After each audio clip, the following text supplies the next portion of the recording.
आपल्याला माहिती आहे जादूटोणा करून जर समस्या संपल्या असत्या तर या भोंदू खरातला आपण ट्रम्पचाच ॲडवायझर नेमला असता, म्हणजे सुरक्षा सल्लागार म्हणून हे सगळेच विषय त्या ठिकाणी संपले असते आणि मग युद्ध जे आहे ते आपण ड्रोन ऐवजी लिंबू मिरचीने लढलो असतो आणि मग पाकिस्तानच्या दहशतवाद्यांना इथे बसूनच आपण टाचण्यानी संपवून टाकलं असतं आणि मग सीमेवर सैनिक पाठवण्याची आवश्यकता नसती पडली, 5-10 भोंदूबाबा पाठवले असते आणि आपली सीमा ही एकदम त्या ठिकाणी नीट झाली असते। आणि सगळ्यात महत्त्वाचं, आपल्याला अशी जी प्रचारसभाच घ्याव्या लागल्या नसत्या,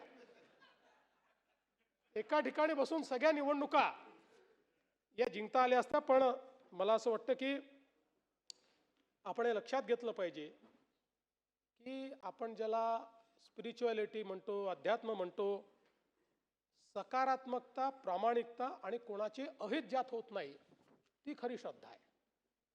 ज्यात दुसऱ्याचं अहित होतं ही कधी श्रद्धा असू शकत नाही, ती अंधश्रद्धा आहे आणि याच्या विरुद्ध निश्चितपणे मोठ्या कडक पद्धतीनं राज्य सरकार कारवाई करेल। मी काल आपल्याला निवेदन केलं त्यानंतरही माहिती खूप आली आहे आणि अजून प्रॉपर्टीजचे डिटेल निघत आहेत, वेगवेगळे कांड बाहेर निघत आहेत।